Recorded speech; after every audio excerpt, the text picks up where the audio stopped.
And now presenting the save state, Battlestar. Galactic Zone. 98 Redux. 98 Roblox. That's how much I paid this game. That's good enough. I'll just put some music over it. There we go.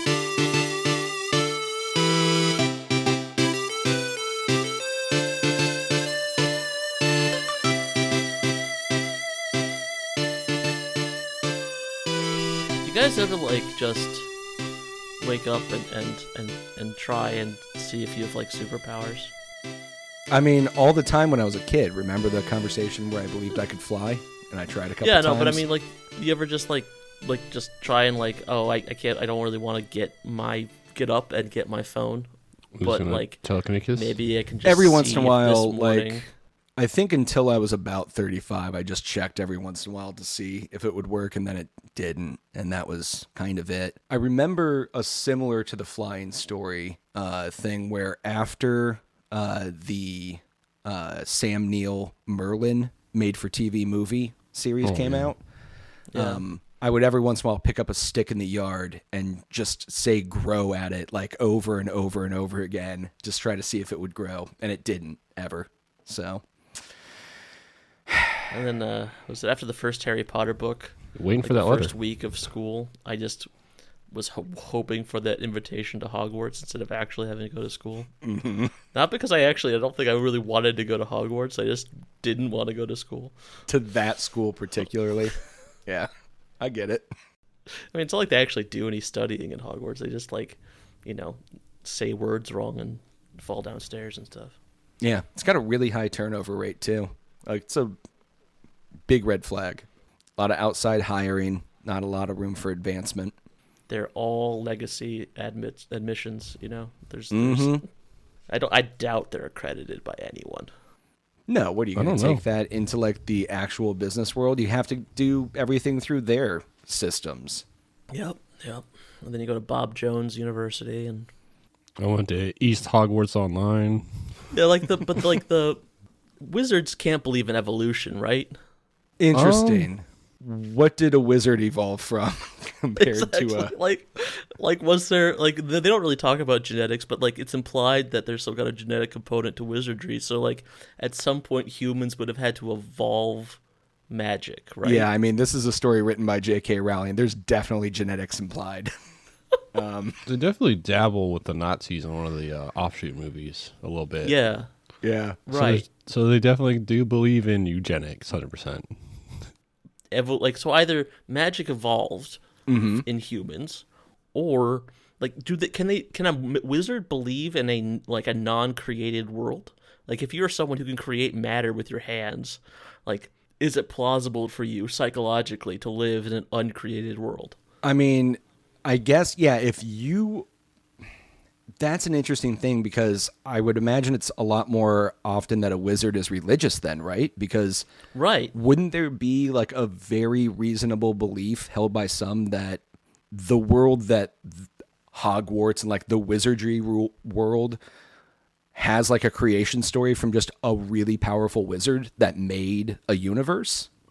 Well, right, because matter, if magic exists, which can defy the laws of science. Yeah. Why would the scientific laws dictate the creation of the universe? Why wouldn't magic dictate it? You'd have there can't be you can't be a wizard and an atheist, right? I don't think so. I don't know, but I'm still hung up on this evolution thing. It's just making me think of that. Did you ever see that Bright movie with Will Smith? Oh God, yeah, no, It was terrible. I know, but I'm trying to think okay, so in that one, I think elves evolved from dogs. Is that the right take from that? No, I don't think they specified. They never examined that stuff. Basically, they someone was walking around L.A. and it's man, rich people are like elves and poor people are like orcs, and then that is the entire thought process that went behind Bright. I always took it as well, humans came from apes and orcs came from pigs and elves came from dogs, a different type of canine. Why would they be dogs? And they constantly are sniffing with their noses in the movie. They use their nose as their guiding sense in the movie. Well, that's a lot of critters. As if you've ever done mask work in theater, stuff. Like, you know, they found the nose as the center part of their persona. I just thought that was like we're rich people and we can't stand the stank of poor non-elves, you know? Well, that would just Like- be cribbing like- it from the Vulcans then, which Yeah, are space well, elves. yeah. Anyways, so, Yeah. Have elves always had heightened sense of smell in, like, literature? Oh, well, They're always in- superior in every way. Yeah, I mean, if it depends what you mean, like in literature, because there's like, you mean like medieval times, and elves were much more like that kind of pixie kind of thing. But if you mean like, you know, Norse and or Specifically, hardcore /fic is what I meant. does that? How can you, I mean? Do you mean it's Star Trek /fic or just elvish /fic in general? 'Cause Just I don't. You have to have. Just You gotta have slash requires something on the other side of the slash. Yeah. So X/elf anything. I see. Okay. Mm-hmm. So what would a wizard have evolved from, if not an ape? I mean, that's my thing. I wonder if, like, so X-Men, right? They evolved the X gene. Love it, Or rather, yep. the X gene evolved in man a long time ago, and it wasn't activated until the first nuclear bombs or whatever. That's like the official story, or one of the official stories. So there is a gene that creates X-Men. The thing with X-Men is that they are hated and feared, right? So, like, Yes. they are evil mutants. They are lesser than humans, right? But wizards keep themselves separate, but not because like humans would like kill them, but because like they think they're better than humans, right? Like that's like the implied thing. It's like we don't have to deal with your stuff. We have our own society and we're better than you, and sometimes someone tries to take over the world, but also not. So like they must have had to evolve that at some point separately. Or is the implication that they used to live together at some point? Like there was just I don't remember which book, if it was in the main series, if it was one of the side things. But I do remember a history lesson being taught about how they used to be side by side with humans all the time, and that was totally normal, and like the Fantastic Beasts were around humans and everything, and everyone was fine. And then at a certain point, humans became more fearful of them, so they had to go into hiding, because essentially I think they imply like humans were doing wizard pogroms, like going around and like trying to find them. So maybe it's supposed to be the Inquisition is like when they got the fuck out of there. Right. So like when you start seeing a lot of inquisitions in Europe historically, it's like right when you have a lot of like heresies and stuff leading up into like Martin Luther and so like did Protestantism end The chill vibes between wizards and humans? Yeah, exactly. Between wizards and muggles? Is it actually just Catholic propaganda? I would love to read an entire story that takes place in that setting, but that would probably require legally J.K. Rowling to be the one to write it, and I don't know if she can deftly do that, and I definitely don't want to give her the money for it. So, Oh, that what was that one book? I'll have to stay on our head canon. There was like that wizard. It was like a story about wizards in like 17th century England or 18th century England. It's like Curious Case of Jonathan Norrell or something like that. They made a BBC thing for it. Yeah, that was really good. actually pretty good. They were like the person who wrote it's been trying to like saying they've been writing a sequel for like ever. I don't know, maybe they ended up doing it, but that's basically I think what I'm thinking about. I guess is like We still didn't answer the question, where did wizards come from? But I think you're closer with like an X-Men gene, because they can pass it on to like a Muggle mom or dad with a wizard. So it's a like blood mom thing. or dad. Yeah. No. It's Yeah. something Or in the genetic, yeah. genetics. Yeah. That let them manipulate something, which means, I don't know, maybe magic is just like a quantum mutant superpower. Yeah, I mean, Whoa, maybe whoa, that's it. whoa. Maybe magic is in itself Manipulation. materialistic. Is it Maybe. what happens after Star Wars? It did take The place Sith a long, and long the time ago. Jedi were the OGs. So I guess it comes back So you're to, saying it's midichlorians. Well, that's the maybe. thing, though. I don't think that 'Cause they pass it Jedis on. are. No, they don't necessarily. Well, no, because remember, what's Because the first thing he asked? Who was his father? Who was this boy's father? Right, but that's like Oh, that's because just he's like fulfilling the prophecy, yeah. He was Exactly. obsessed with prophecy, and he saw prophecy wherever he went. exactly. The midichlorian thing seems to be non-dependent on genetics. Like, think about it. If the Sith knew that Force ability was genetic, there would be like a huge, there'd be like huge eugenic breeding programs just to create more powerful heirs and stuff. Or unless they didn't want that, because then they'd be creating. They kind of try to do that with like. I think some that of was the like the early facilities. Sith stuff though. Was like they had like the orgy planets. I don't remember. Like, I've read a lot of Star Wars stuff, and I'd never come across Sith eugenics. You know, there's like in some of the Old Republic stuff, they still have like this kind of like Sith art, like medieval nobility stuff, but they don't really like focus on like bloodline and like I'm going to create an even stronger Sith because I'm mating with another strong Sith. You know, like it doesn't seem to be a thing. Isn't that kind of whole? Now I might be getting my Star Wars planets mixed up, but the quote unquote Sith planet of, is it Dathomir? Korriban. Korriban. Okay. Excuse me, you two. But thank you. The original like Sith alien race that the entire like Sith aesthetic and culture is cribbed from. Yeah. Wow, I just realized the Sith are basically just weeaboos for like the OG Sith. Yeah, pretty much. Race. Huh. Yeah, at least in Old Republic, there's like an implication that some Sith have some, like, Sith, the species, could interbreed with humans, so like some people still have some Sith genes. Well, and that was my point. Basically extinct. The alien, the OG alien Sith, wasn't it implied like their whole race was connected to the dark side of the Force? Well, I think it's that they thought that, but that's just because they were like, you know, Darksiders. Like they thought they were literally superior. Like it's not like they inherently were actually all evil. Same thing with Dathomiris, which I guess maybe is why you confused that. But like the idea that like people from Dathomir, like Darth Maul or the right, the Dark Sisters, or whatever they're called. Mm-hmm. Yeah, like I don't think that's the case, because like Zabraks and Iridonians are the same thing, and some of them are from Dathomir and some of them aren't. But it doesn't seem to correspond with actual evilness. It's just like, I think that if you're a society that thinks evil is good, then you're going to say that you're inherently better than everyone at being evil.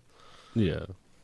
Yeah, but isn't there tracks. some stuff with the planet itself of Korriban having like a strong like connection to the dark side? It's all the monoliths and sacrifices. Because I think it's basically there's just been so much dark side stuff that's happened there over millennia. It just kind of built up. Kind of like how Dagobah's considered like a dark side planet, even though like it really just looks like it's a cool swamp.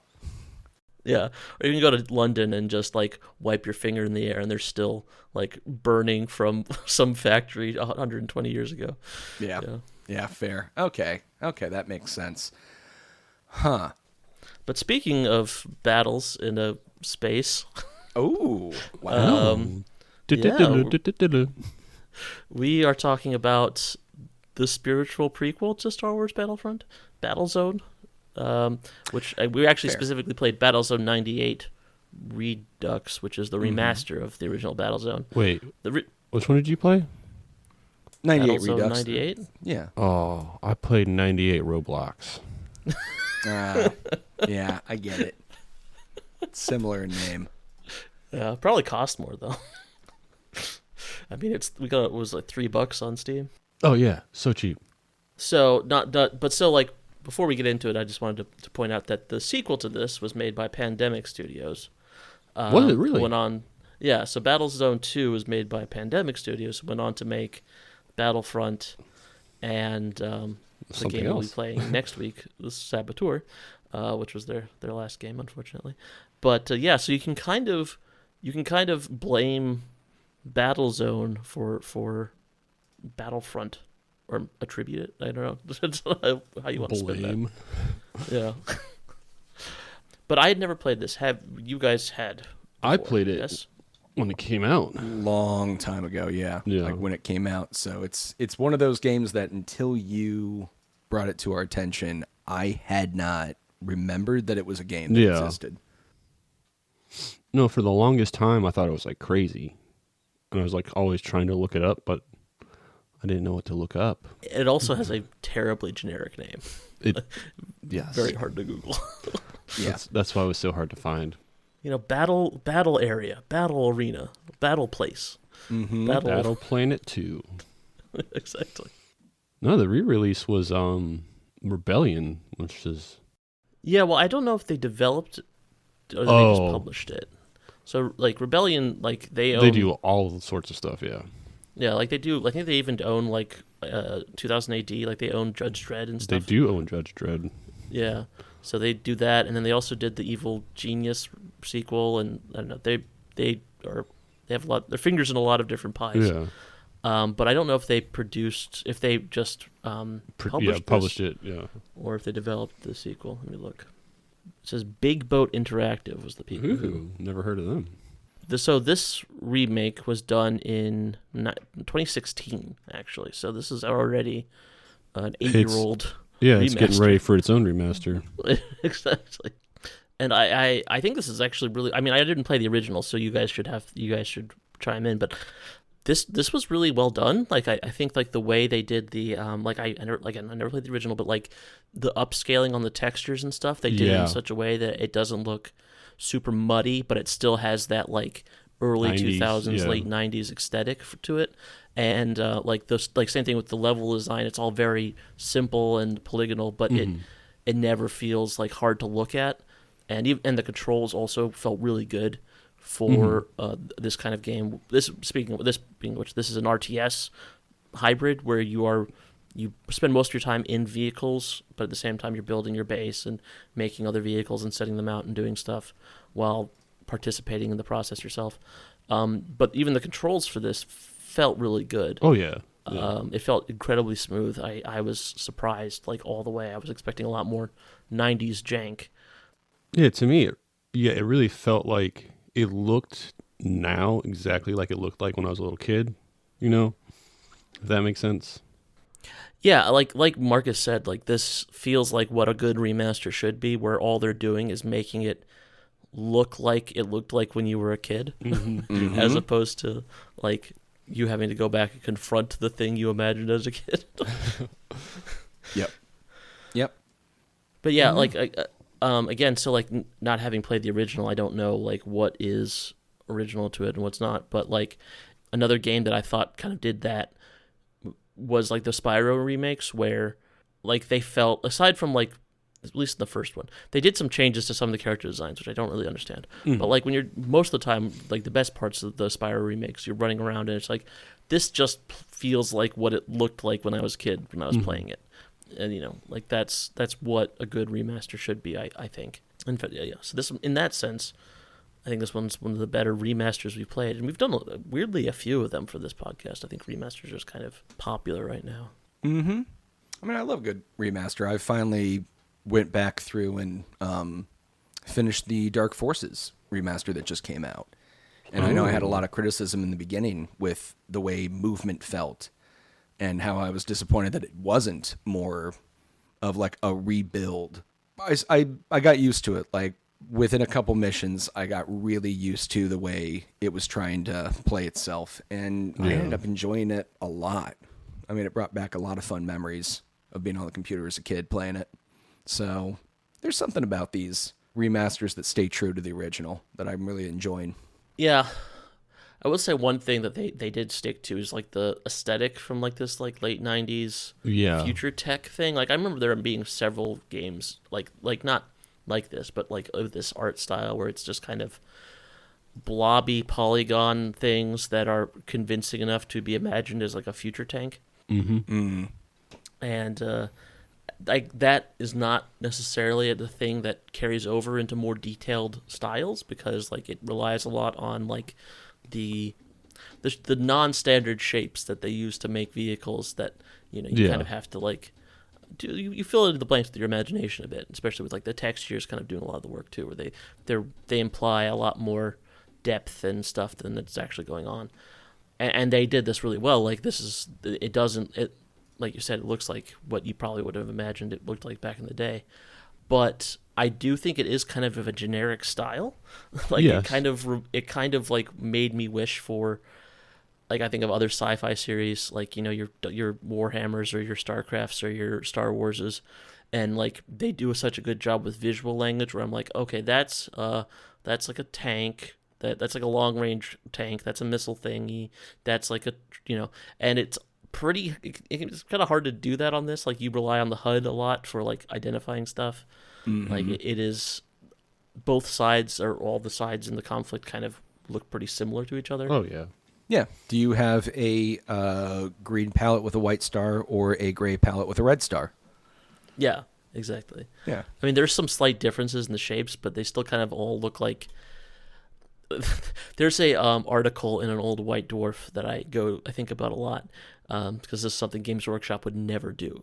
But it was it showed you how to make like your own tank out of a stick of deodorant, which I always thought was kind of ironic, because like Warhammer fans having deodorant. Yeah, exactly. This is just how we get people to buy deodorant. Maybe they'll accidentally use it. But like it creates like this kind of convincing sci-fi tank shape. You spray paint it, you paint some stuff on it. You're like, okay, yeah.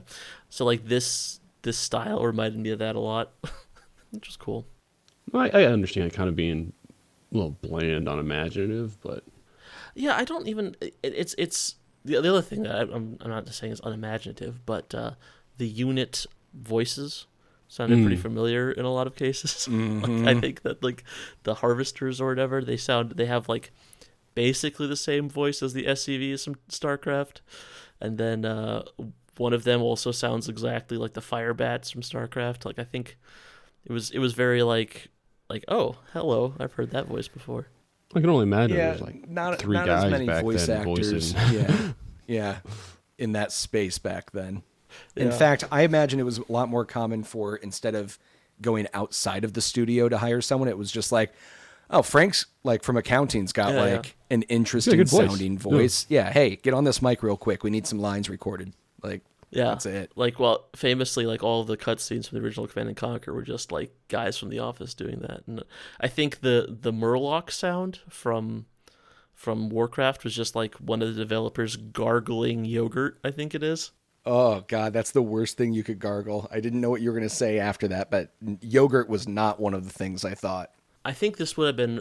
I had a lot of fun with it. I didn't play a ton of it because I think I got past Mars, and then I was like, okay, I've got a good grasp of this. It never really, I guess like as you play through the campaign, you unlock your tech and stuff, but it's like an RTS of any kind. It's one kind of thing you do: go get the thing, or go destroy the enemy base, or both. Yeah. Or like escort the convoy, destroy the convoy. Yeah. Survive for this long, destroy them this quickly. I think that the big thing about this game was just like the novelty of having it first person. Like, you're actually like the character doing it. You're not like God on the map looking down. And yeah, I mean, this wasn't that far away from like Doom Guy clone games getting like just dropped constantly. Yeah. So this feels a lot more free and innovative and fresh for the time that it came out. Yeah, I mean, if this is what the controls were like in the original, this is like impressive, because it's like it like the game I think about more probably is like Mech Warrior in a lot of ways, with the way the HUD worked and like how you moved around the thing. But yeah, it's like this ability to like it. Thankfully, like the RTS, like the strategy part of it is less demanding than a lot of strategy things. You have some resources you have to deal with. You have a few units, and you have a few, but you're not like massing huge armies. Which it's balanced around that. It's not like you can't, like, they know that the player isn't going to be able to handle all that from a first person perspective. Yeah. But they do it really well. Like, I never felt like I was overloaded.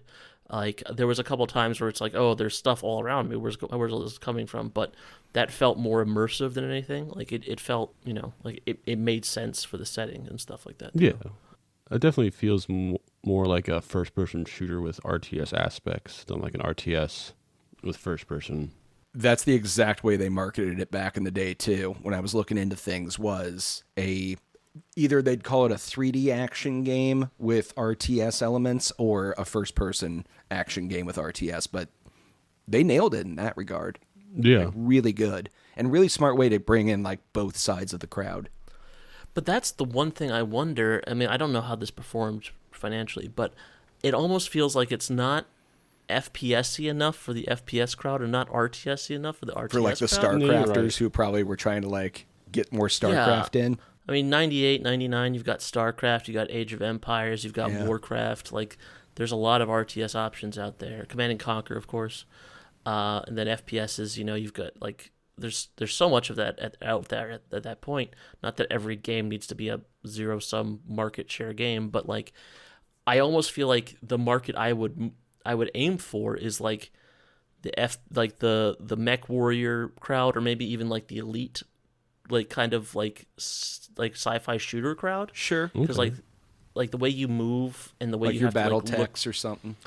Yeah, and like you have this HUD that you're like that is basically in like the most important part of the game is like looking at where the units are on the map, your mini map. Like you spend almost more of your time looking at the HUD than you do looking at your screen, and they do a really good job of compressing a lot of information without cluttering the screen, which I wonder what that looked like on like a lower resolution game, like what this would have looked like on an old CRT with like at like a 800 by whatever like resolution.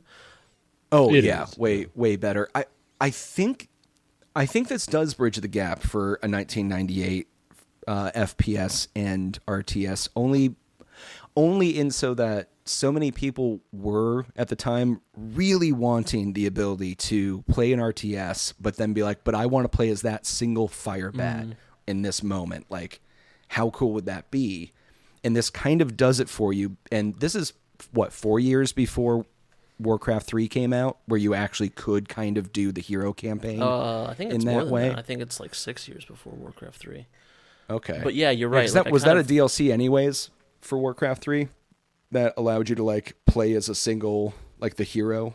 Well, there mode? was there was like the Whatever that was campaign called. with Rexar or whatever, but like I don't know if like the Dawn of the Ancients mod thing was before Rexar, before the Frozen Throne expansion or not. But you're right, and like I think that's the way that kind of went. Like, yeah, there was that desire. I definitely felt it too, as like in the RTS days.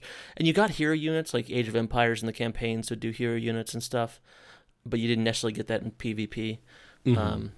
But like that did seem to end up being the solution, is like your MOBA style. Yeah.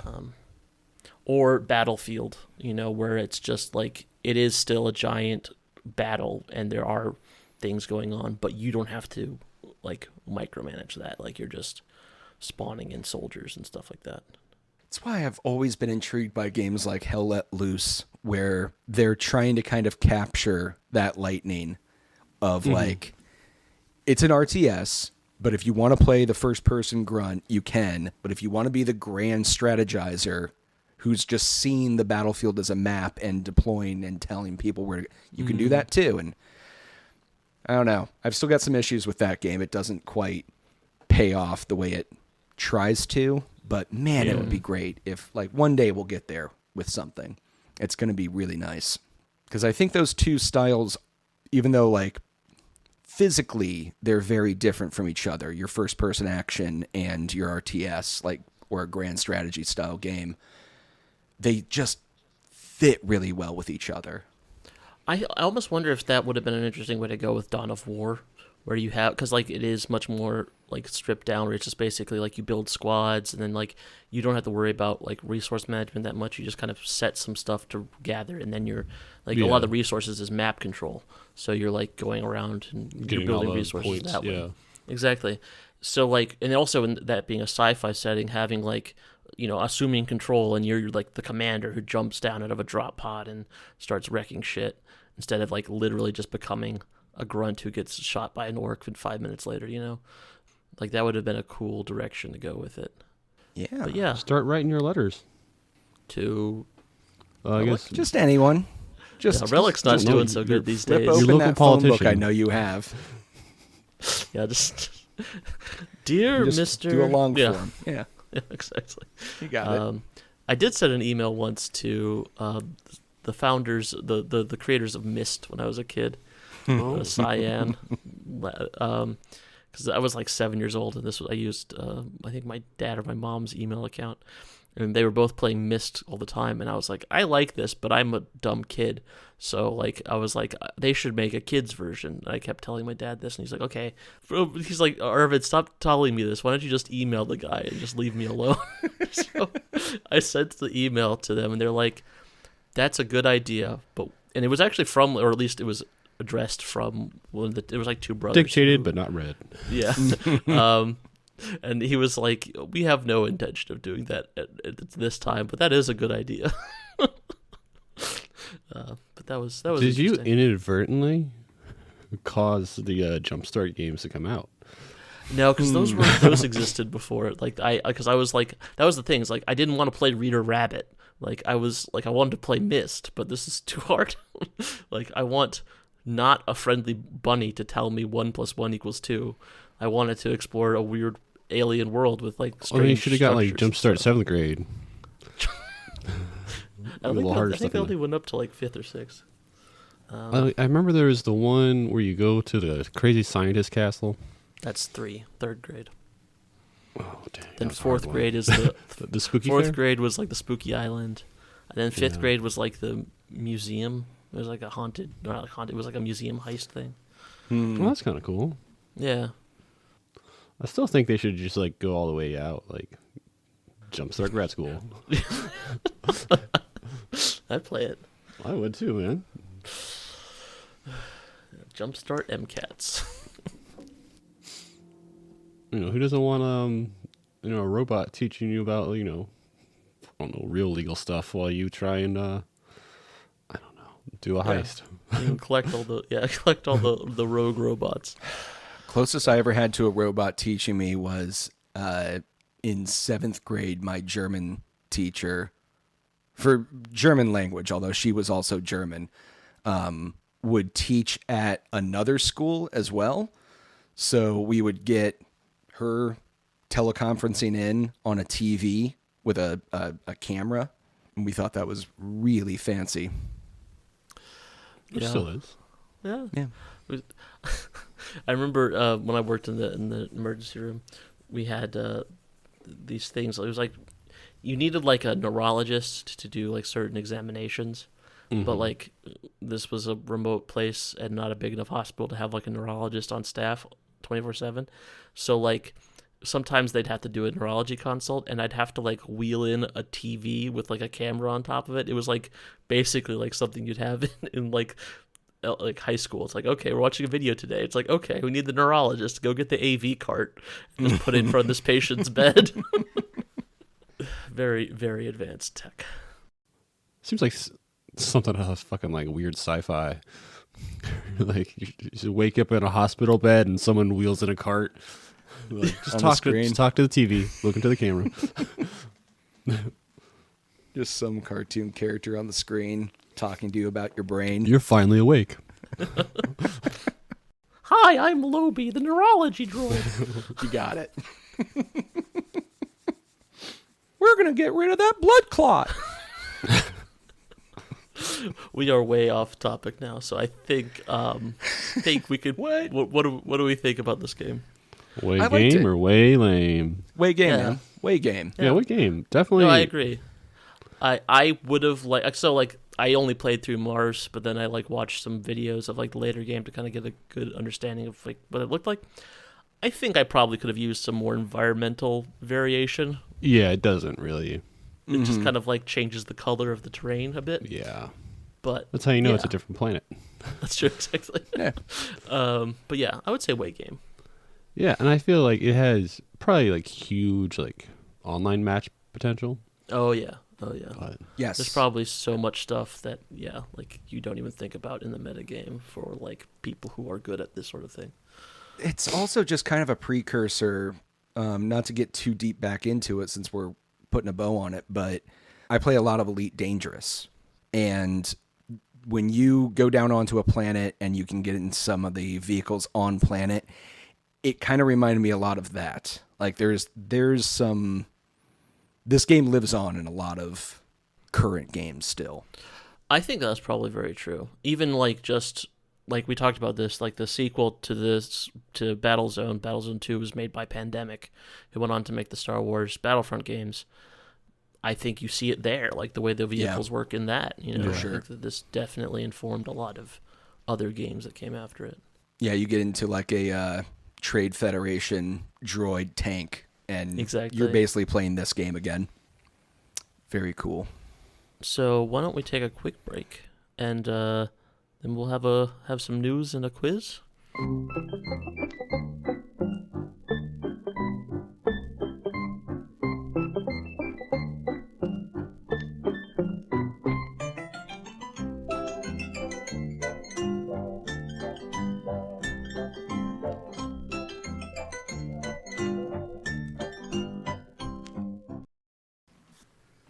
And we're back. All right. You guys ready for a quiz? Do we have a choice? Quiz! Yeah, I'm ready for a quiz. I mean, technically you have a quiz choice. I mean, you could just go away. You can fake a stomach ache. Yeah. Tell me what. Somehow, YouTube decided to show me a compilation of every single game made for the PlayStation 2. Okay.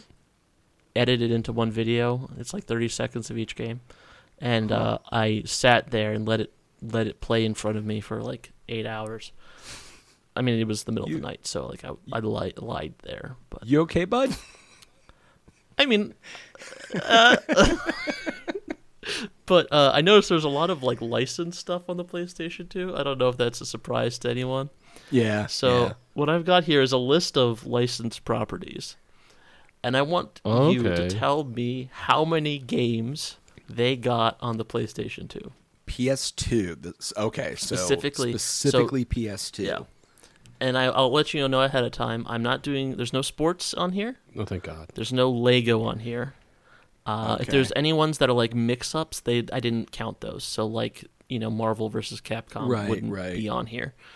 And also like all the ones that are like Tony Hawk's Pro Skater or Cabela's Shooting Gallery, like none of those counted either. Like these are licensed properties based off of like movies and TV shows mostly. Gotcha. Also, these are all games that were released into the West. So if the numbers are slightly off, that might be because there was a Japanese release that was exclusive to Japan. But I've excluded all Japan exclusive games from this. Okay. So the first one, we have Casper the Friendly Ghost. Classic children's comic strip. How many licensed games did it get on the PlayStation 2? When did the Casper movie come out? I want to say well before the PS2 was out. Yeah, that definitely feels like PlayStation era. Yeah. So would it have had the legs to make it to the PS2 for that movie? Mm-hmm. I don't think so. Okay, are there any like trick questions when it's just 0?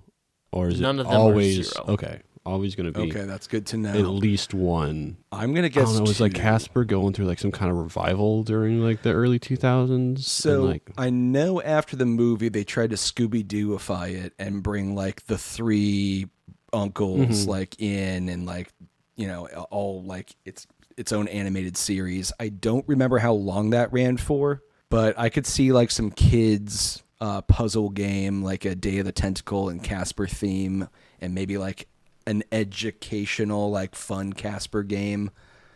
Like I'm gonna say 2. I can see like yeah, learn about what happens when you die. This is everyone's fate.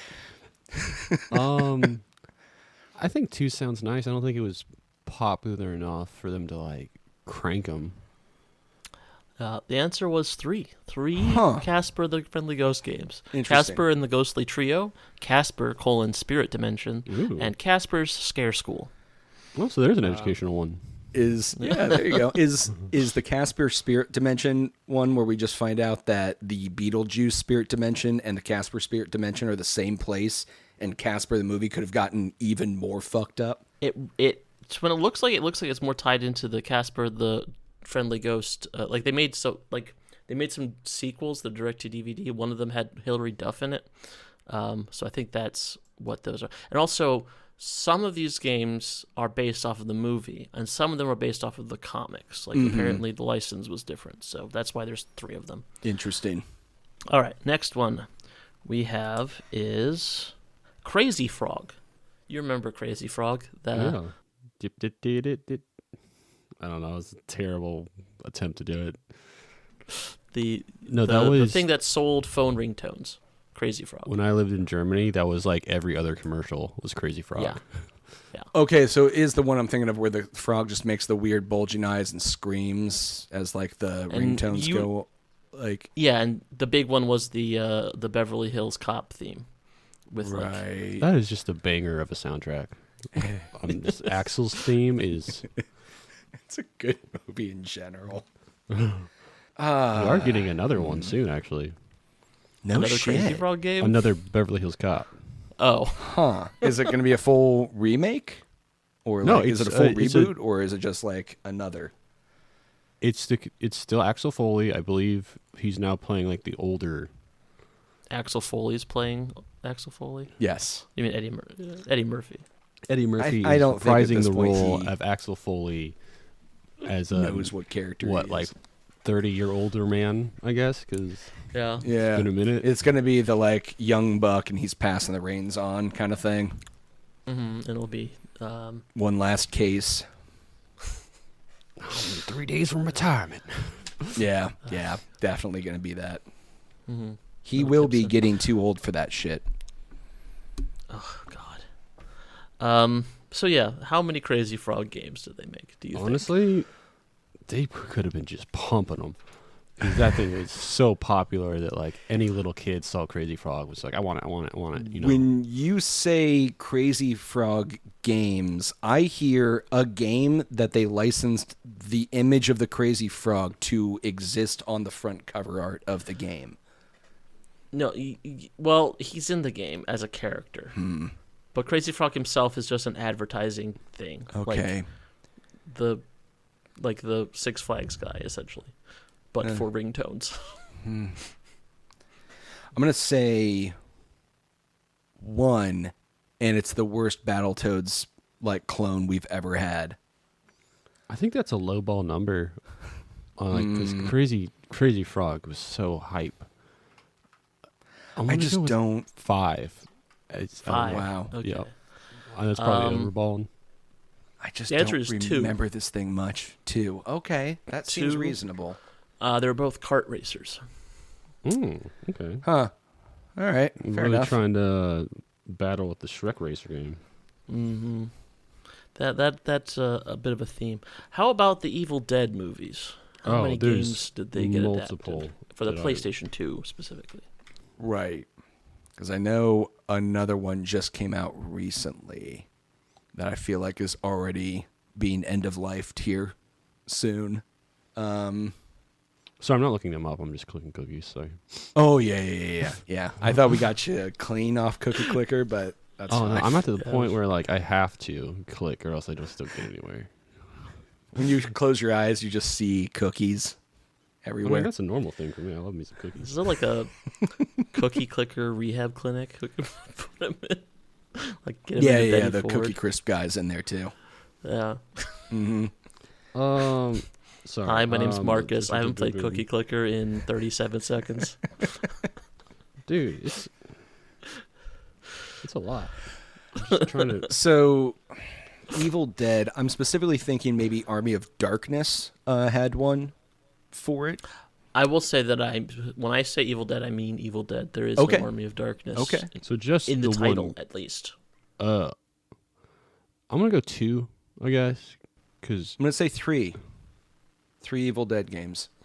2 is correct. A Fistful of Nice. Boomstick Yeah, and I remember that one. Regeneration. don't know that one, but I think I actually have Jimmy's copy of Fistful of Boomstick. Nice. Oh, nice. Always good to steal games from your friends. They're just long borrows. Yeah, Mhm. exactly. I think Brian still got my copy of Front Mission 3. Not that I'm sore about it, because I'm not. And He's by that I definitely actually fine with mean it. I'm not. He's fine with it. He doesn't even I mean, care. seriously, He's doing better. I don't have anything to play it on anyway anymore. How about Looney Tunes? Just Oh my Looney God. Tunes. I don't know. Oh no, because I'm thinking 14? of PS1 games right now. Well, that's fair. But still, Sheepdog, great a game. lot. Oh yeah, it has to. I'm be gonna a say lot. I'm gonna say 5. I'm gonna say there's got to be probably multiple racing games, maybe at least 2, God, it might even be like 7 or 9. and then a couple like standalone just character games. Probably, maybe they tried to even cash in on like the brawling stuff that was going on, make like Looney Tunes Fighter. Mm-hmm. Maybe an RTS of some kind. Have they not made a Looney Tunes like Smash Brothers game? Because my God, I'm just thinking right now like the antics you could do with like the cartoon black holes with anvils falling through them and stuff. Like so much shit you could do there. Well, I mean, that's what the Multiverses game, half of it is Looney Tunes properties, because Warner Brothers. That makes sense then. They probably didn't do it right though. Not the way I do it. I mean, not that Warner Brothers has done anything properly, correctly in like Wait, so 30 Looney years. Tunes are That's fair. canon in all the Warner Brothers universe? No, just the video game specifically titled Multiverses. I was going to say, yes, Looney Tunes characters do exist in The Matrix. I think they own that now. And also, yeah, that? well, actually, I don't know. It depends if Space Jam 2 is canon for everything, because then the Droogs exist in the same universe as the Looney Tunes. But the actual answer is just 2. There were just 2 Looney Tunes games for the PC. A racer and... one is called Back in Action, which is a tie-in for the movie. Yep. And then the other one is Acme Arsenal, which is a more of a co-op platformer type thing. Most of those Looney Tunes games you're thinking of is for the PlayStation 1, which is why this is kind of a trick question, because there is like 7 or 8 of them for the PlayStation 1, because Space Jam. Yeah. Next we have Lord of the Rings. How many Lord of the Rings games came out for the PlayStation 2? There were a good amount. And I don't mean The Hobbit. The Hobbit doesn't count because it wasn't... Yeah, they didn't have the right... It would have been a licensed game, but it was someone else had the license other than... was it EA that did the vast majority of them? They're not all EA, but yes, some of them Well, I know EA didn't do the Fellowship. You are correct. They didn't. But I know there's at least 2 towers. Well, there's a Fellowship game on the PS2. Right. That would still count. Yeah. Mm-hmm. So there's 3 1, from 2, the story. 3. We got a couple... I don't know if it was Battle for Middle-earth, but I know like one of those RTS-style games came out, I feel like around that time. And I know there was like... They were just trying to pump with the hype, yeah. There was an alternate, like, you're the backup Fellowship group game that like you kind of like ran your character through following the path. You were always right behind them, yeah. Yeah. So that's 4, 5 with the RTS kind of game. If it's the era I'm thinking of for the RTS. Oh, they weren't fucking... Well, I mean, I think they still make Lord of the Rings games, but... And probably a kart racer too, right? Lord of the Rings kart racer. Yeah, let's say Man, they could have gotten to Mordor so too fast. Yeah. You're going on go-karts, buddy. You're going through the mines of Moria. I'd one level. Play that. Yeah, I would play that, and I would go on that ride. I guess 6. I think 6 is fair. I'm sure there's 1 or 2 we're not thinking of. There was 5. And that because the Battle for Middle-earth was never actually on the PS2. So you guys were right. There's the 3 movie ones, and then there's the Third Age, which is the B Squad Fellowship game. Right. Which was very fun. Yes, absolutely. And the other one was Aragorn's Quest, which was a like a fighter brawler thing. I had never played it, so never even heard of it till I made this list. I don't know that one. It came out in 2010. That's the other thing about the PlayStation 2. They had games coming out until like 2012, 2013. Like this game had a 13-year lifespan, basically. Yeah, it's crazy. So, look at this game. I do not remember this one at all. Huh. How about Micro Machines? Oh, God. Remember Micro Machines, the tiny little... Yeah. I guess they were cars mostly? Yeah. My parents never would let me get Micro Machines because they knew I would lose them immediately after I got them.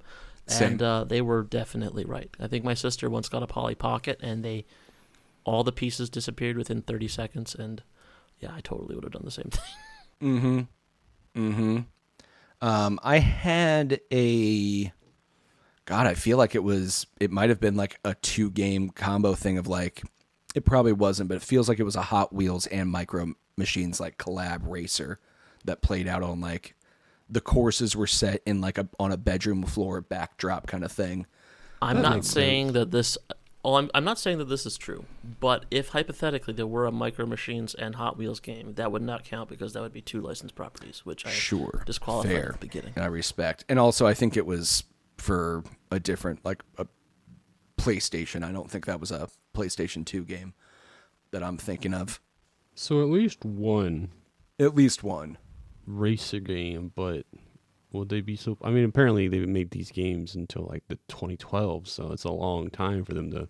They could probably a couple racers, right? So you got like maybe let's say 2 racers and at least one like battle style one where they're racing around, kind of doing like what the Kong racing and all that shit was doing back in the day. Twisted Metal, Vanguard 8. No, Vigilante 8. That was it. Yeah. That one was really fun. And the Star Wars had one of those too. Mm-hmm. I've talked about it before. I enjoyed it.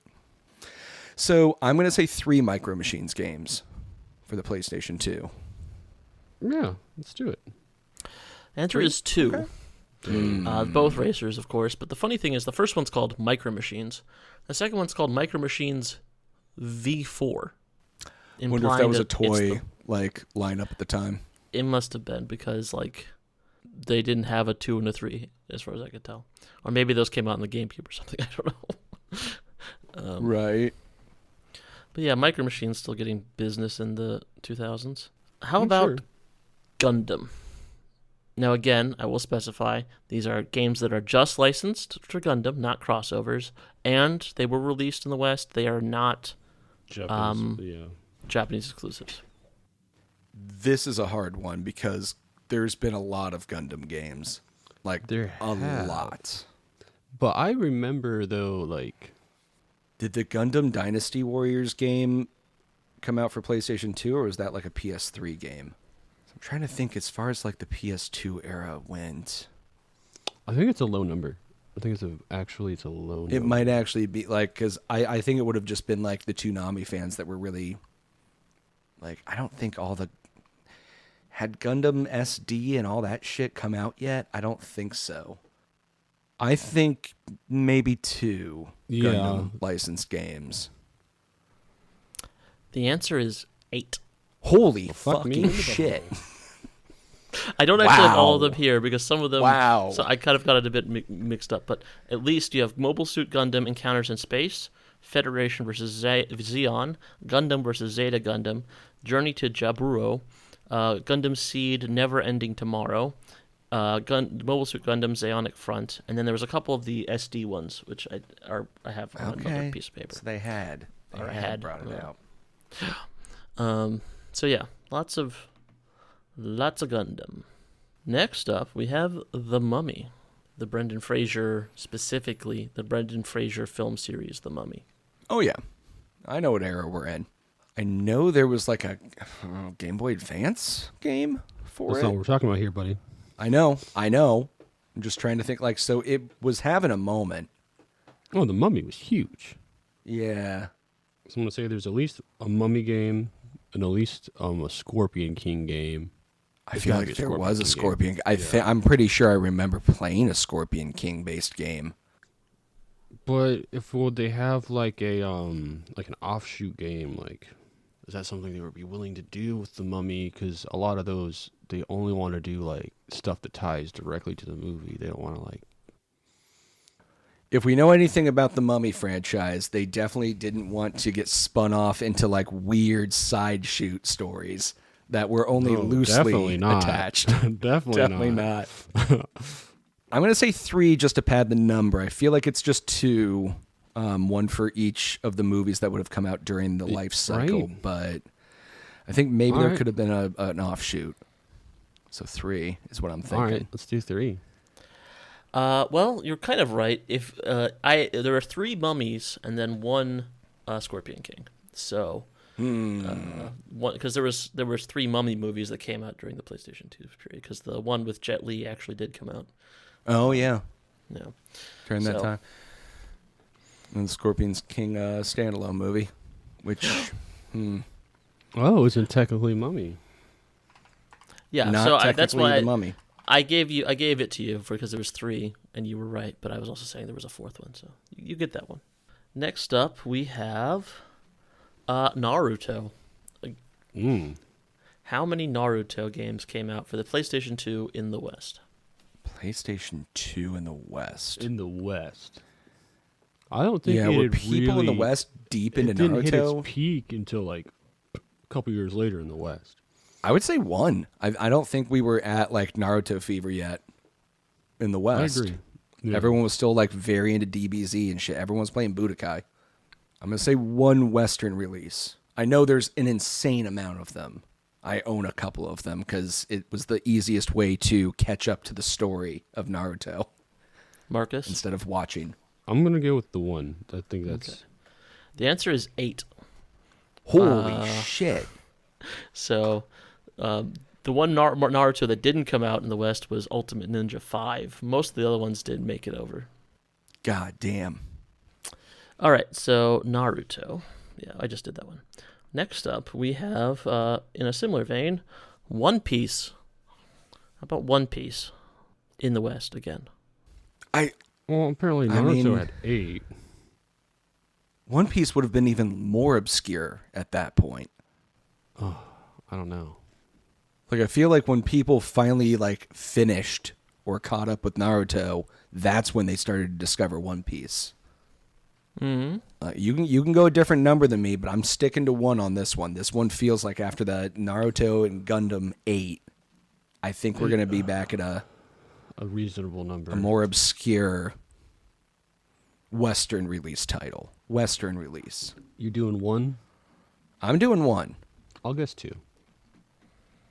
The answer is 5. My God, who was We into really One weren't Piece tapped in, in were we, like back then? the early 2000s? Yeah, no, they're just dumping One Piece over here, you know? Wow. I guess it probably was just in Japan. They're like, this is huge here, so there must be enough people out in the West that want to buy this. Just sheer numbers, yeah. Yeah, I mean, there must have been people who encountered this stuff on the PlayStation before they ever encountered it on television. Speaking of other big franchises from the time period, Pirates of the Caribbean. How many games did that get for the PlayStation 2? The series. Pirates of the Caribbean. Probably a lot. So there's... You got that Disney money, like early. So is it 3 or 4 movies technically? I don't know how many they've made at this point. Well, I mean, that are just like the mainline pirates. They're all mainline pirates. They are. Yeah, like I thought like after Captain, after like Orlando Bloom or I don't know who left and who stayed. Orlando but Bloom I know they're still making them. He stuck around for a kept minute. on. Good. No, Johnny Depp's been in all of them. That's what you mean. He knows his place. Well, I mean, CGI Johnny Depp has been on a lot of them. Fuck me, man. 4. Yeah, I was gonna say somewhere around 5, so I'll go 5. I'll go 4. Just 2. Wow, Just interesting. Black Pearl. Huh? Not even. Pirates of the Caribbean at World's End, and then Pirates of the Caribbean: The Legend of Jack Sparrow. Is that? I don't know if that's one of the movies or not. Jack Sparrow. Huh. Interesting. Okay. All right. I have a question for you. Side question. So, like, imagine this is an SAT analogy question. Mm-hmm. Women are to Harley Quinn as men are to Captain Jack Sparrow. Is that about right? I mean, the same kind of... It's going to be a lot of Harley the Quinn, same manic energy. Well, those are just the vibe. Joker dudes. But it isn't the Joker, right? Because it's not the same. You're right. right. It's not. Those are... Mm-hmm. Just And because, Joker like, there's a guys different- are not like Mark Hamill animated series Joker. They are Heath Ledger Joker. And they always take it seriously. Harley Quinn costume people never take it. I mean, there are people who take it seriously, but it's also just like this, like, I get to act in this specific manner.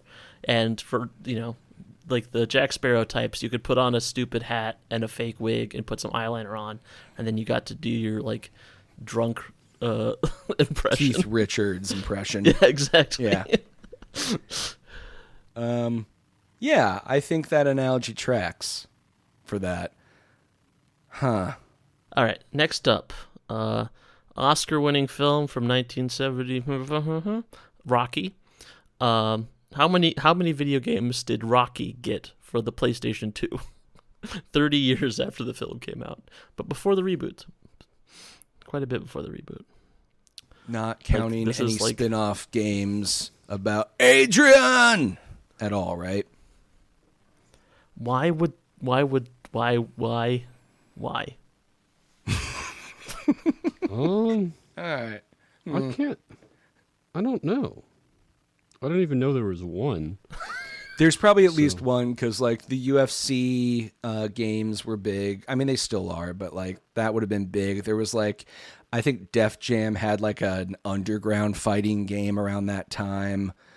I might have played that one. I don't remember which one you got like a lot of bling for your character, and that actually helped you like prestige up as you like rose through the ranks. But there were a few. I think of them, it might have been that one. I just think of the rodent from Flushed Away, the rapping one. I think two Rocky games. They had it in them for the time. I'm gonna go one. 2 is correct. Yeah, they Oh, managed damn. 2 different Rocky games in the dead zone that was no Rocky movies of the oddies. That's also the weird part is, hey, this series from 40 years ago that hasn't been touched. Yeah, exactly. They were just going to town on whatever properties they could get their hands on. How about Scooby-Doo? Ooh, good amount, I would say, because his movies were coming out then, and I know there's some actual just like TV show games too. One time I saw like a really weird like YouTube documentary about like there's this weird online Scooby-Doo community, and I guess there's like an episode aired but then was like erased from the annals of history, and these people online have been like hunting it down for decades, and like there's someone involved who's like a high up Scooby-Doo guy who's like leaks images of it every once in a while or something. Lost Scooby-Doo episodes. Yeah, it's the new Dan Brown. I'm gonna say it's probably more than we think for Scooby-Doo kind of thing. Yeah, you know what I should have done? I should have made this an over-under game. That would have made much more sense than having to make you guys guess numbers. Yeah. 4 Scoobs? I'm going to say 7. Ooh. There were 5 Scoobs. So, Marcus, you were closest without going over. Good job. Oh, Price is Right rules. How about Shrek? How many God. games do you think they made? All right, Marcus, I'm gonna rely on you for this But one. also, like, the Shrek was on like every system too, though, and like a lot. Was of there a games Shrek were only Racer? on this system? Oh yeah. Yes. Okay. But also, that Racer was on Game Boy, or at least an iteration of it was. Let's go with 4. The answer is 3.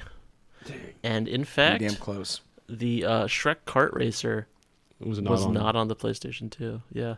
So there was a Shrek 2, which was like a platformer, and then there were 2 Mario Party clones that were Shrek themed. There was no Hassle in the Castle wasn't on there. That might have been for the GameCube. GameCube had a few Shrek games that didn't make it to PS2. No, there's a lot of Shrek games in general. Like, all right. How about our other favorite weird? No, I don't know what to say.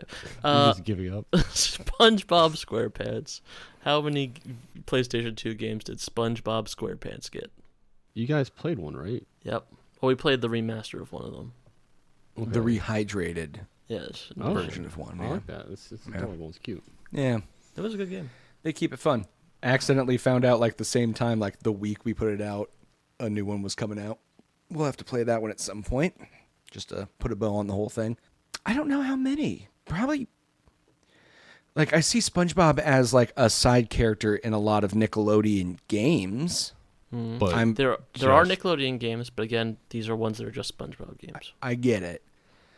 I'm gonna say, but that Driver's Ed episode, like, 3 SpongeBob games for the PS2. Marcus? it's just like the Shrek thing, where it's like so many systems have some like crossing wires in my head about like what the fuck was that on? Mm-hmm. Sure, 3 sounds good to me, man. The answer is 7. Good for them. Fuck. So you have Battle for Bikini Bottom, Creature from the Krusty Krab, Globs of Doom, Lights, Camera, Pants, SpongeBob SquarePants the Movie, Revenge of the Flying Dutchman, and SpongeBob Atlantis SquarePantis, which Solid title. Just two more. Okay. First, Star Trek. Do you know Star Trek? Never heard of this. Yeah. Yep. Is this anything? Yeah. Not a lot of Star Trek going on in the PlayStation 2's lifespan, relatively speaking. Okay, he's giving some hints. There was that shooter, which sounds weird, but there was the Star Trek shooter. I'm not familiar. Yeah, I forget the name. It's like Star Trek Elite Force or something. I don't think they probably would have put out like the 25th anniversary like as a remaster of the PS2. Although, God, that would be so good. I love that game so much. We should play that for the pod. Yeah. The bridge game is VR, so that wouldn't have... PS3 had the motion, but yeah, that wouldn't have been it then. Was it just one? Was it just the Elite Force game, maybe? I feel like there was one other that they would have done. Marcus? Yeah. Marcus, what are you thinking? Oh, God, I know what the next franchise is going to be. Oh, it's going to be bad. It's another Star. Yeah, it's going to be that so was bad. really dominating the PS2. So bad. And the issue is that it also dominated the PlayStation, and I get them mixed up all the time because I played all of those Star on Trek my is PS2. Probably relatively low because they were like, people are just going to be like, Star Wars? I'm going to say I'm 2. going to go with like 2, yeah. There were 4, actually. Star Trek Conquest, Encounters, Shattered Universe, and Elite Force. Okay. All right. So, yeah, you guys got it ahead of time. Star Wars. Yeah. How many Star Wars games came out for the PlayStation 2? Man. Oh, God. Yes. Yes. Yeah, a lot. So Battlefronts 1 and 2 are on there, right? Yes, but not Legends. That was a PlayStation game. Same with I think the Racer was a PlayStation game. That Pod Racer, yeah, that was... Oh, no, not Pod. I'm not talking about Pod Racer. I'm talking about like the Twisted Metal, like Battle Racer, I guess is what you'd want to call that. The arena game. There's definitely a Rogue Squadron on there. Yeah. For sure. And then you got movie games. At least one Rogue Squadron. They might have put both Rogue Squadrons on there. I don't know if... Because the first, like, I could see Rogue Squadron, like, it came out for the N64, that's where I played it on. But it was right around the era when, like, the PlayStation was getting ready to be done, and the PS2 was starting to come about, so it might have been one of those games that got put on both. 9? Did any of the coder... I don't think... I know it was on Xbox, which means it could have been on the PlayStation 2. But back then, they were kind of like... A lot of times it would be Xbox exclusive. I just don't remember if it was an Xbox exclusive or not. Yeah. I just remember going to a sleepover. We played Dungeons and Dragons, Morrowind, and Coder. It was a great night. We'll point out that Morrowind was an Xbox exclusive on consoles. Right. Yes, I'm aware. Didn't make those load times any faster than it was on the computer. What'd you say, 7? I'm going to guess 9, like just to really pad it out. I will second that, because it's... The answer is 11. Holy shit. 9/11? God damn it.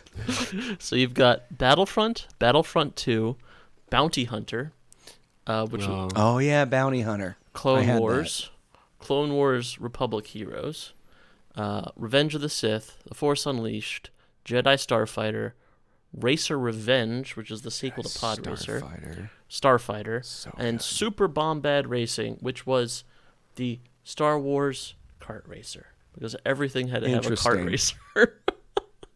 Like, you have Pod Racer, but you still need a kart racer because it's a licensed property.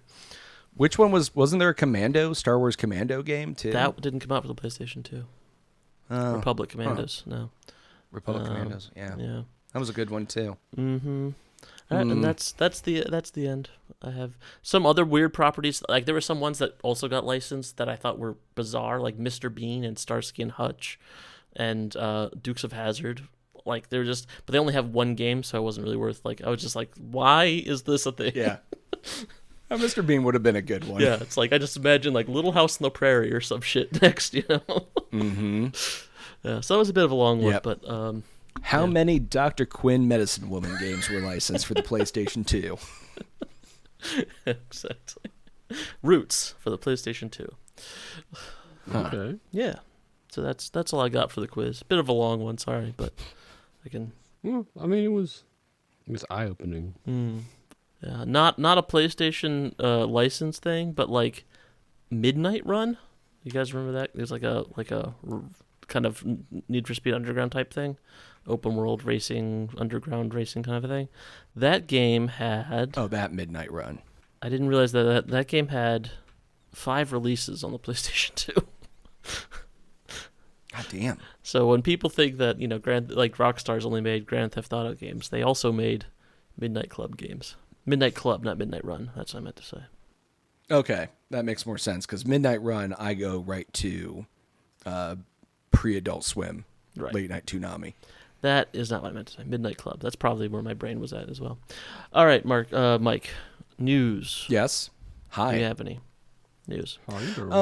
I mean, I definitely have a upcoming game I want to speak on, but there's a trailer we're gonna have to watch first. But as far as news goes, just a little interesting tidbit that I saw the other day. So last year, NetEase and Blizzard divorced each other. Very for, acrimoniously. Putting out games in China. And yeah, it was very bitter. They were both blaming the other person. I actually kind of believe NetEase's story more, knowing Activision Blizzard's dickishness. But Blizzard really was trying to find someone who could deploy these games over in China and do it well. And they've finally found that with their new partnership with NetEase. They've repartnered with them after splitting up for just a little under a year. Yeah, they piña colada songed themselves back into their previous marriage. Yeah, it's God.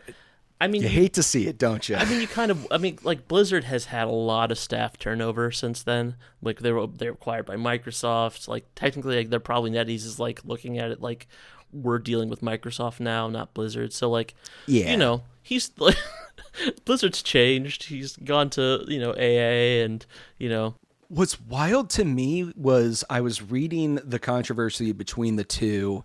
And NetEase was like, well, they were really not acquiescing to some of our like need to have demands. And these weren't things we really felt like we could budge on.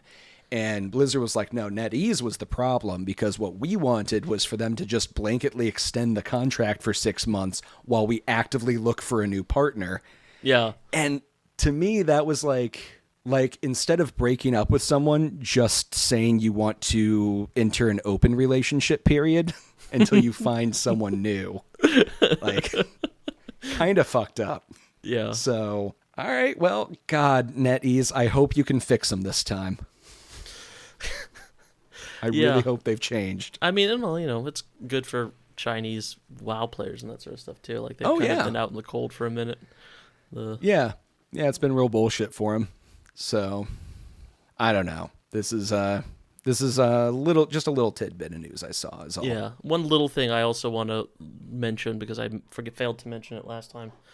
Relic Entertainment has been basically released, forcibly released out of Sega. Sega has sold it to a private equity group and is now taking it independent.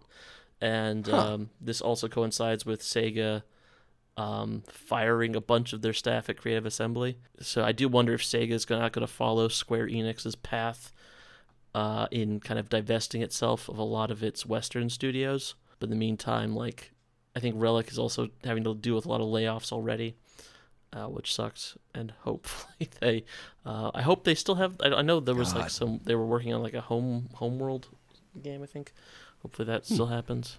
Yeah, it looks like they're operating with maybe 150 employees right now. That's rough. That's really rough. Oof. Well, best of luck to them because those are some great games they've put out. Oh yeah. Love Company of Heroes. Love Homeworld. Dawn of War, obviously. Yeah. Great stuff. I mean, I don't know if I should wait. I'll just talk about it now. But the Fallout Fallen London or oh yes, big mod for Fallout 4. I saw that a while ago. Yeah, they're finally saying the release date will be the 26th of April. Oh, wow. Very nice. Yeah, I mean, they could push it back still, so I'm not like definite. Like they're definitely gonna, if these things happen, I'm fine with that. But I am very hopeful that it comes out, and I will be diving into that because that's something I've been looking forward to for years. I mean, that's also the kind of project have that to make room for Fallout 4. Yeah, well, it's kind of one of those projects that, like, you hear about. I mean, especially with Bethesda games, they like. People start announcing these projects, and they're like, we just need, 180 more modders to help us with this, and it'll only take us 5 years. And then, of course, that doesn't happen, or it's still in development. Like, there's still stuff for, like, Oblivion. Like, what was it? More Oblivion. The game that was trying to remake more Morrowind. Oblivion? Yeah, exactly. I remember, like, that's still in development, apparently. So it's interesting and very cool that this is actually going to see some release, especially because I know that some of the modders for this game got hired by Bethesda since during the development of it. So, and like the other thing is, like, Fallout 4 modding has kind of fallen off of a cliff. Aside from like Sim Settlements, like there hasn't been much. It's just kind of more guns, just basically people modding Modern Warfare guns into a Fallout, which is very, very lame and boring and bad. I mean, not bad.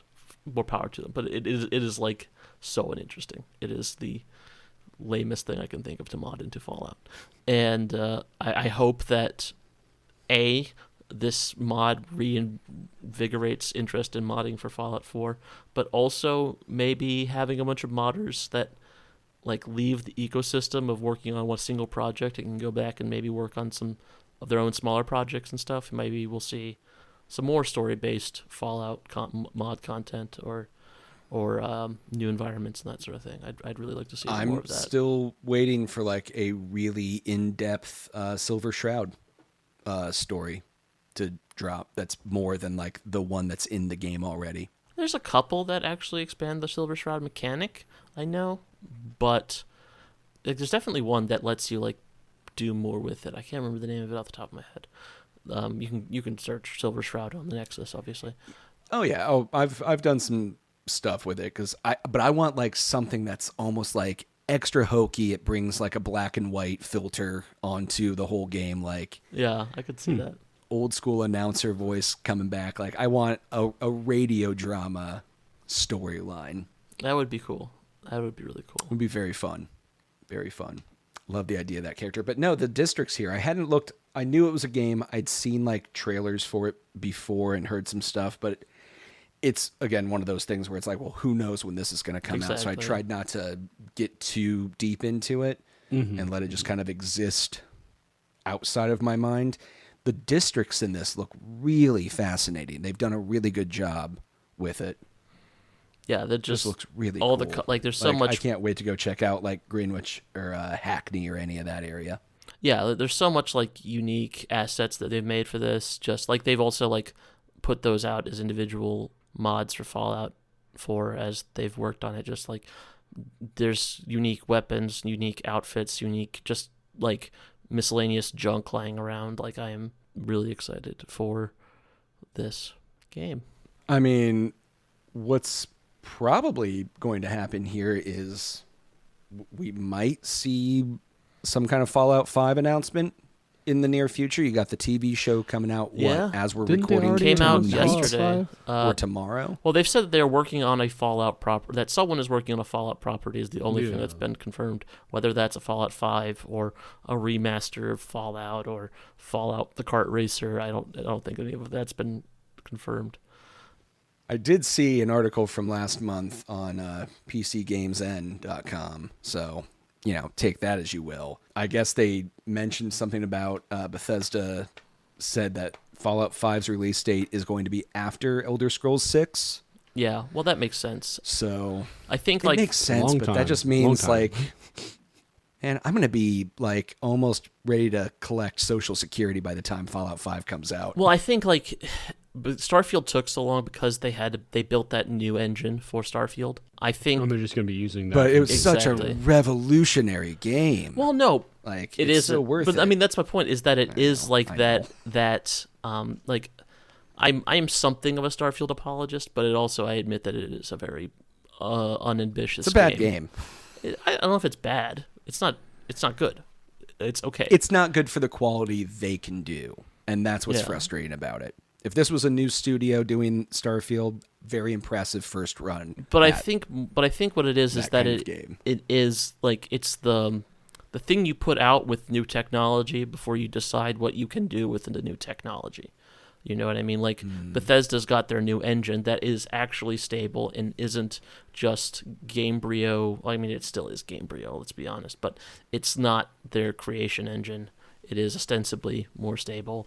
Ostensibly, they can do more with it. So my hope is that this means that the Elder Scrolls 6 will have a shorter dev cycle than Starfield, and also Elder Scrolls 6 will be a more stable Bethesda game. Because not that Starfield doesn't have jank, it is Bethesda cannot make a game without jank, but it still is, in my experience, someone who has played literally thousands of hours of Fallout and Skyrim, more stable than either of those games from like a base game standpoint. I only played Starfield for maybe a couple weeks after it first came out and beat the game several times over in that time and beat like all the faction things. And I have to say, really didn't come across any bugs.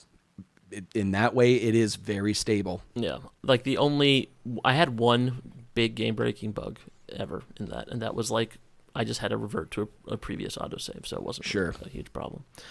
But speaking of which, Fallout 4 show, I haven't watched it, but the initial reviews have been really good, of the first episode at least. Really? And I think I read that they've already approved season 2. I think that I read that. I did see that. See, I hadn't thought it had come out yet. It comes out in 8 hours for me, so it'll be on at 9:00 tonight. They pre-released the first episode somewhere. Like I think there was like a thing, so you could technically watch it a day early. So the first episode is viewable and certainly will be, like, I think the first 2 episodes might be viewable by the time this episode's out. Or are they releasing it all at once? I don't remember. Who's producing it? They've been Amazon. releasing like weekly. Amazon does Amazon. the weekly releases. They don't do it all at once. Okay, so yeah, It's they'll been be very annoying for the Star Trek Discovery stuff. So they dropped the first 2 episodes, but I just want to see it all and then be done with that series. Discovery. There's more Discovery? I thought they were done with that. Yeah, this is the final season. They just put out the first 2 episodes this week, or no, last week, like last Thursday. Yeah, I like this. I like the characters in Discovery. I don't know that I like Discovery. They're fine. No, that's yep. Hopefully. I don't like that setting of Star Trek either. That extra future, I know. like it's too much CGI and everything. There's too much at that CGI. point. There's too much alternate universes. I care not for the depiction of Klingons. I won't do the voice, but yes, we all know. Yeah. I don't have anything. There's another podcast that treads that territory way better than we could. I don't have anything to say as far as games I've been playing this week. I have been kind of busy with out of game stuff, other than just truck it along with some Dreamlight Valley on occasion. Marcus is playing Cookie Clicker as we speak. It's like insane how much cookies I need to like even buy one little thing, and I'm just like. Yeah, if he sounds muffled at all during this episode, it is just him playing Cookie Clicker. Yeah, he hasn't looked up from his phone in 40 minutes.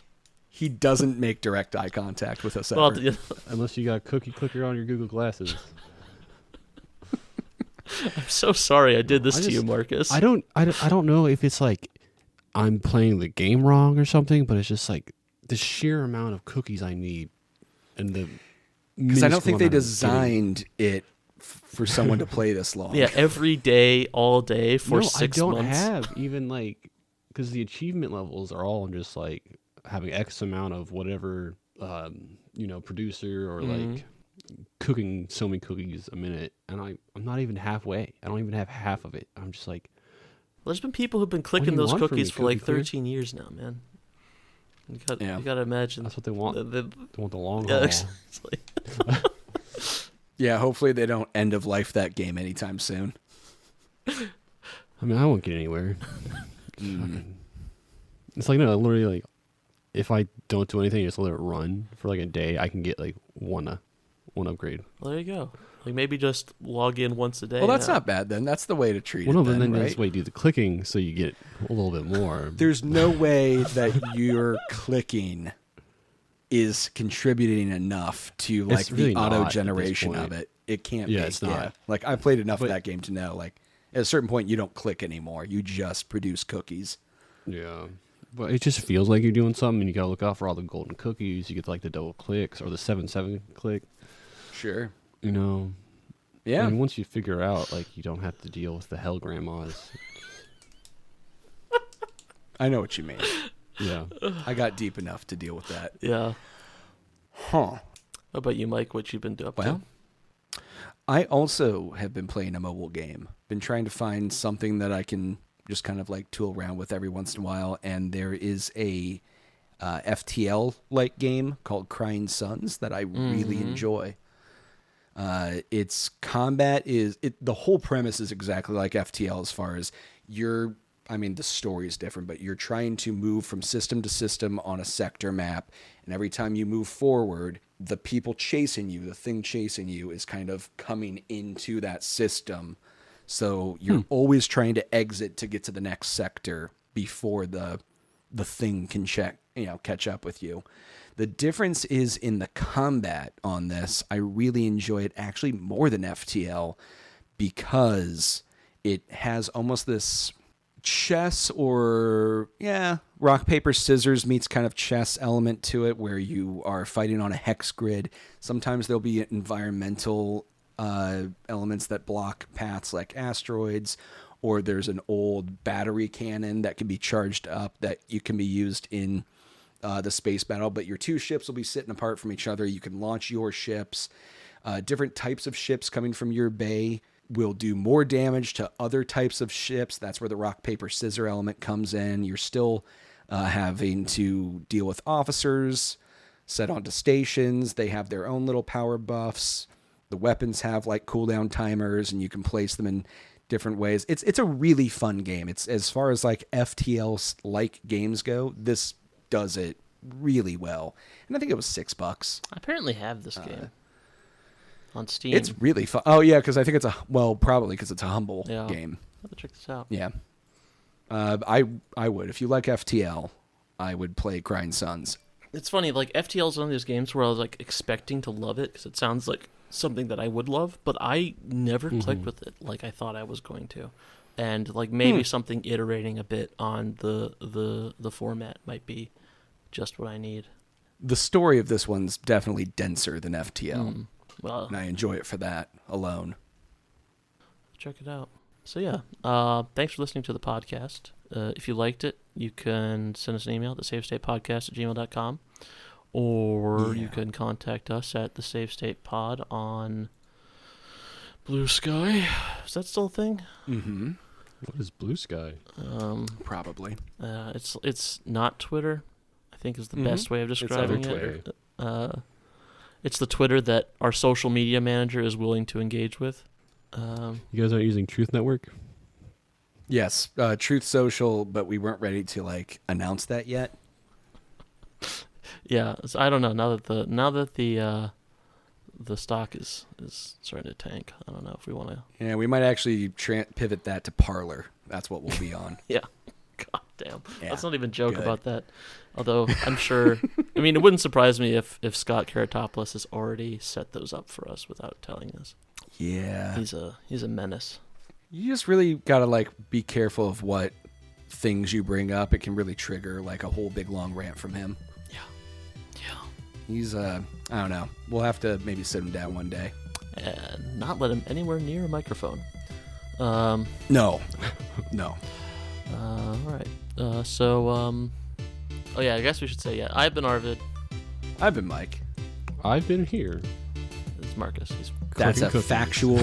factual statement from Marcus. Yes. I've been Marcus. All right. Now goodbye. And see.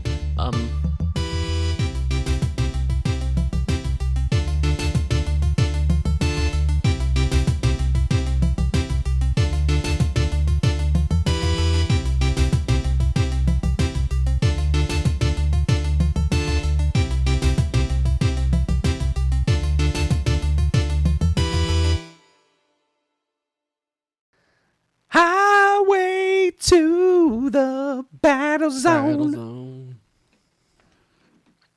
I got that. Is that something?